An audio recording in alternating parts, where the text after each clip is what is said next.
we're back. So to start this one out, I think this is a good time to reiterate what this series is, and as best I can, articulate what the breaking point was for my previously held system of beliefs, to take me to the sort of in-between space, the kind of nowhere place that I found myself, that I've been trying to pass through.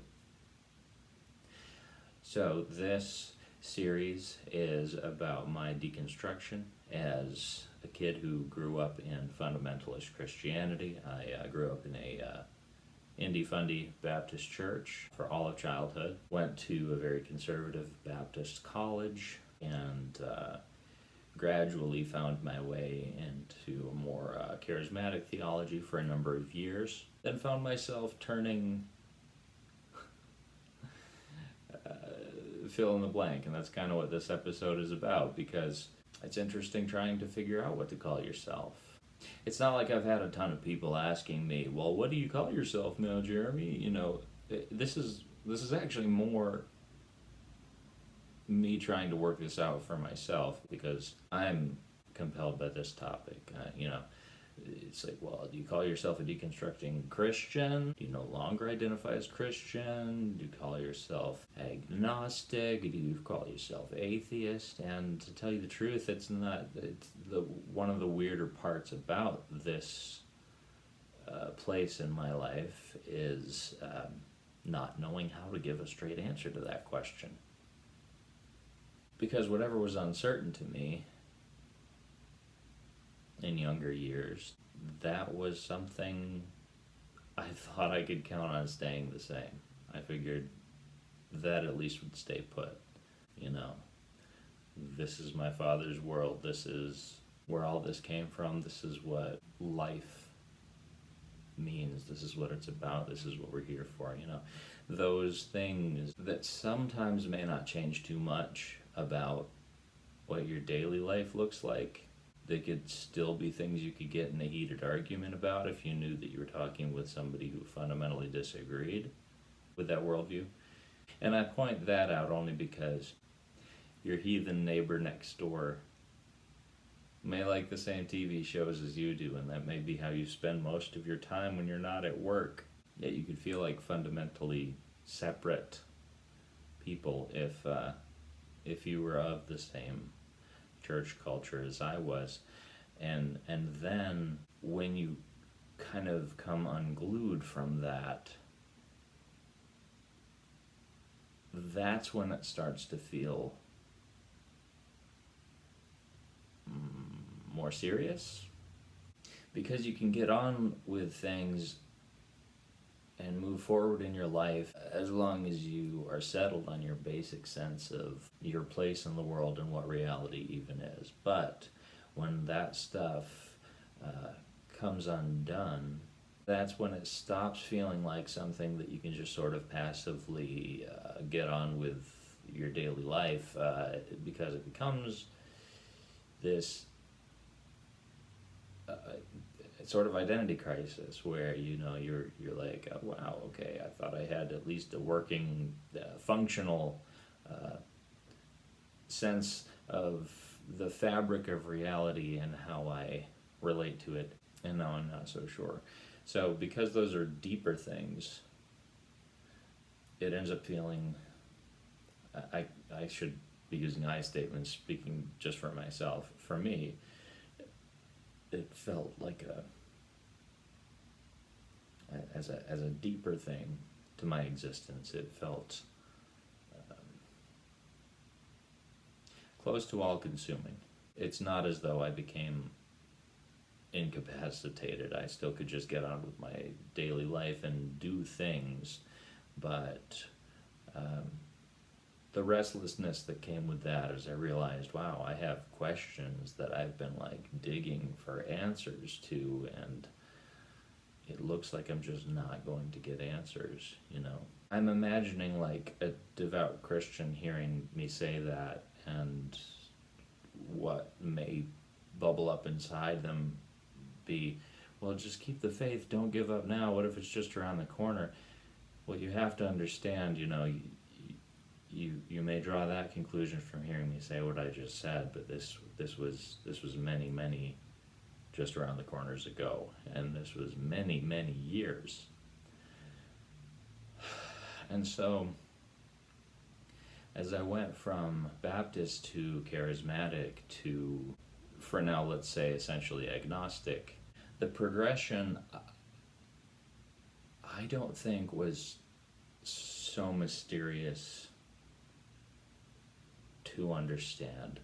Here's the best way that I can put it into words. The Baptist church was a lot about studying the Bible, which Baptists believed to literally be the Word of God, as I said in a previous episode. And I also remember a number of times hearing those in my church community criticize charismatics, Pentecostals, as being too much about experience, which was funny in a way, because with enough time passed and I found myself gravitating more in that direction theologically, I considered that over again and reflexively thought, oh wow, Baptists are kind of a lot about experience too, because what they have decided God doesn't do anymore is based on their lack of experience with that being what God does. And it's like there's this welded shut door that says, yeah, we're going to believe the stories in the Bible, but that's not what God does today. And you'd hear some arguments about signs and wonders being something for getting the first century church up and running. The ways that I heard it explained away were not all that compelling. I'm sure it made it easier to compartmentalize things and to kind of explain away. I mean, I'm realizing I'm quickly, this is not too objective what I'm saying, so I get that I'm casting judgment by saying this. So let me just be honest with the fact that that's what I'm doing. It's easier to feel safe with a God that's going to stay predictable.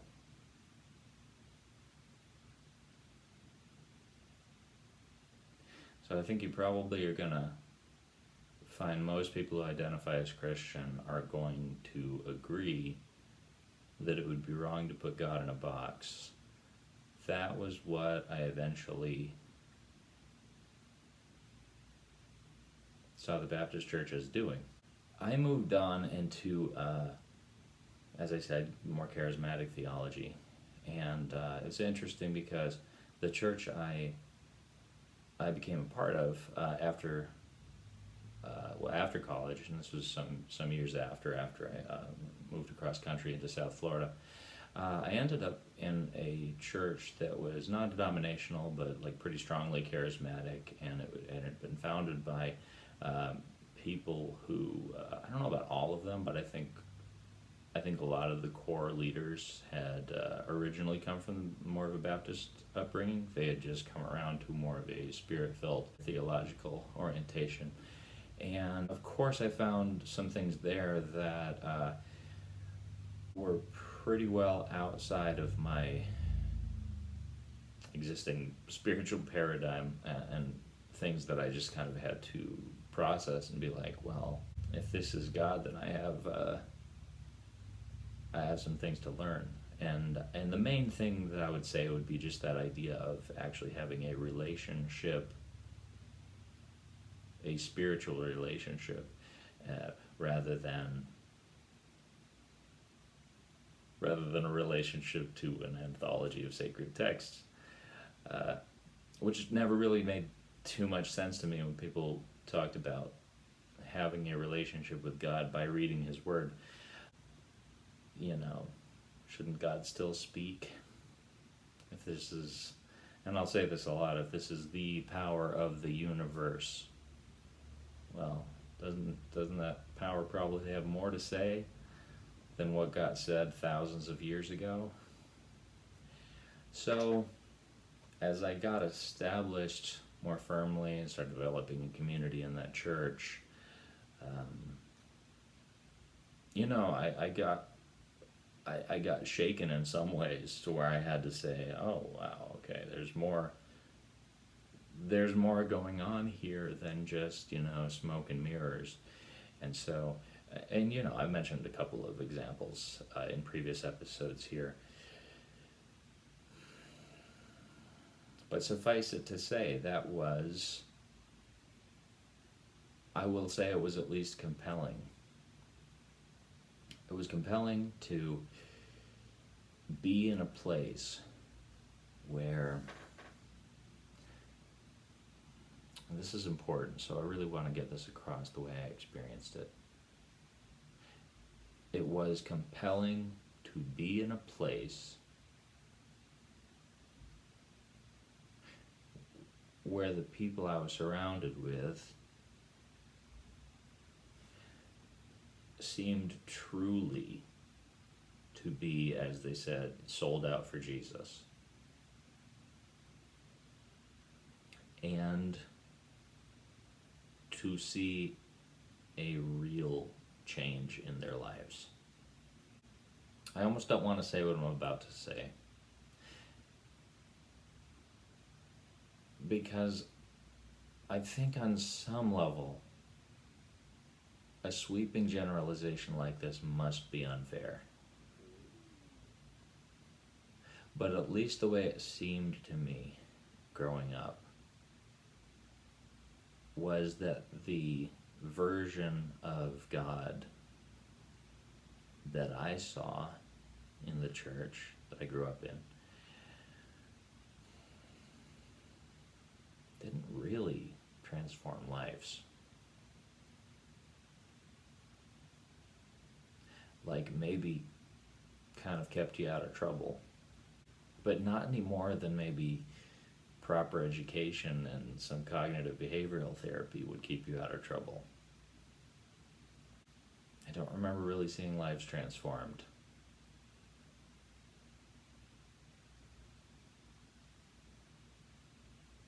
And I think that if you go to a church like that, you're going to see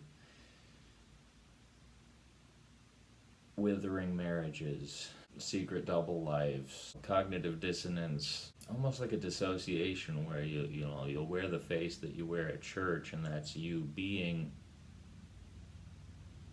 the idealized version of yourself, and then just kind of like Dr. Jekyll and Mr. Hyde, sort of separating that from what you really do when nobody's looking. But going back to the reason I found the more charismatic church compelling, it seemed like real change actually was happening, and that people were putting their faith into action.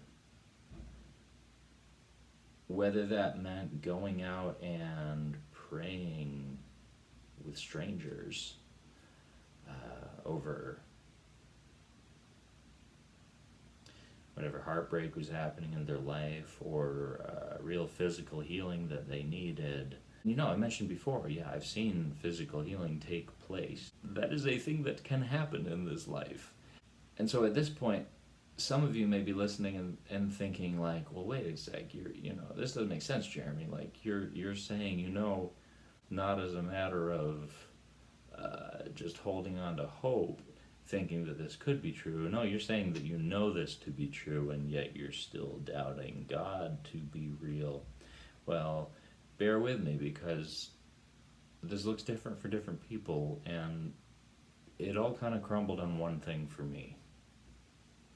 One thing that I realized, like, either I've got this or I really don't have anything. I'm just realizing this is going to be another 2-part video. So time went on, and I was in that church actually for probably about 9 or 10 years. I remember the first year that I was there was actually a pretty dark time for me spiritually, and mainly that was because I felt sure that I was in a good place for growing. And I felt sure I was surrounded by people who were growing. But the way that I've described it before, and the way I'll describe it now, is I felt like I was in good soil, surrounded by flowers, and that I was the only one that was still a seed underneath the dirt. I just didn't understand. And it seemed like everybody around me got it. And I was pretty sure I didn't get it. And I would pray and I would ask God, where are you? Will you reveal yourself to me? Will you meet me where I am? Show yourself to me in some way, whether that's through dreams or whatever it is. And it seemed like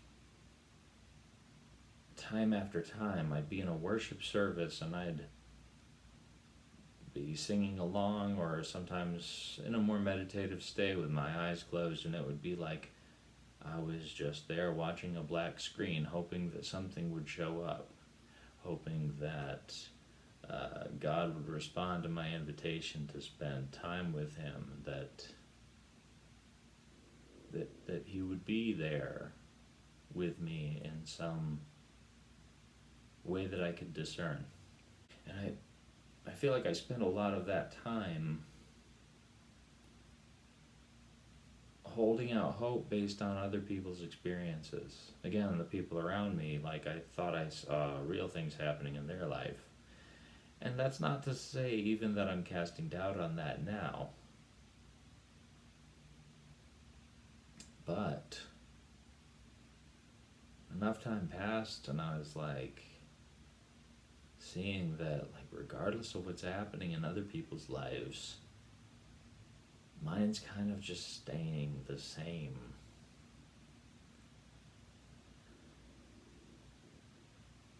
And that's a lot of time waiting at a bus stop for someone who's not showing up.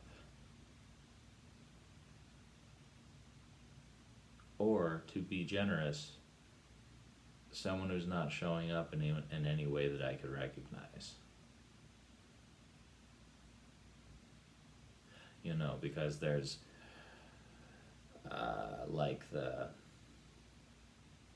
it's the one thing that I'm going to forget where the passage is, but Jesus talking about, as if you give a cup of cold water in your name, you've done it to me. Like if you help somebody, if you help the poor, you've done that to me. Like again, I'm not trying to dismiss those things, but a lot of time passed and it did not result in me having a sense of any personal relationship with a Savior or a personal relationship with a Creator. And that was where my faith crumbled. Because I see that we live in a time where so many philosophies and worldviews and belief systems coexist in the same city, maybe on the same street, more so than perhaps ever before in human history.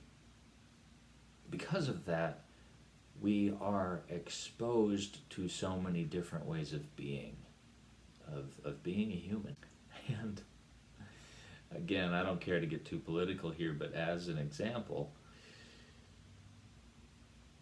whether it's with COVID vaccine or pretty much anything that's happened in the past couple of years, not only will you have strongly opinionated people on both sides, or however many sides, but you'll also have people who did a lot of personal research and still arrived at very strong, very different viewpoints. So you'll have people who put in effort to be sure where they stood and are still standing on opposite points. And I find that intriguing, but I also find it bewildering because to give your life to something, for me to give my life to something, I must be truly convinced. And I don't just mean convinced on a level of saying, oh yeah, that checks out, that's rational.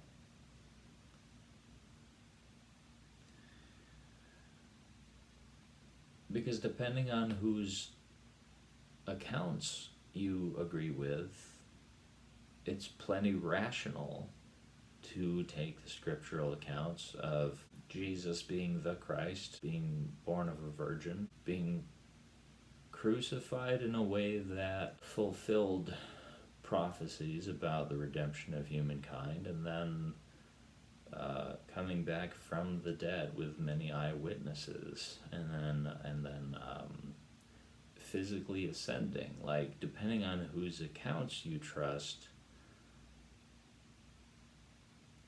you can make a case for all of that. But you can make a case for a lot of other things too. And to me, the thing that I would stand on, the thing that I would base my life on and give my heart to, would have to actually move my heart to begin with in order for me to give my heart to it. Otherwise, I'd have to be left wondering, is a lot of this more poetic in nature rather than literal? And are we being given archetypes that were passed down through oral tradition as a model for spiritual construction?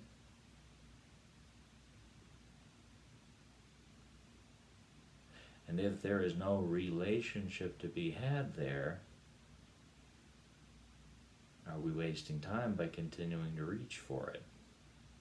And that's where I'm going to have to call it for this one, because I want to get into the matter of what I categorize my belief system as, and how we define God.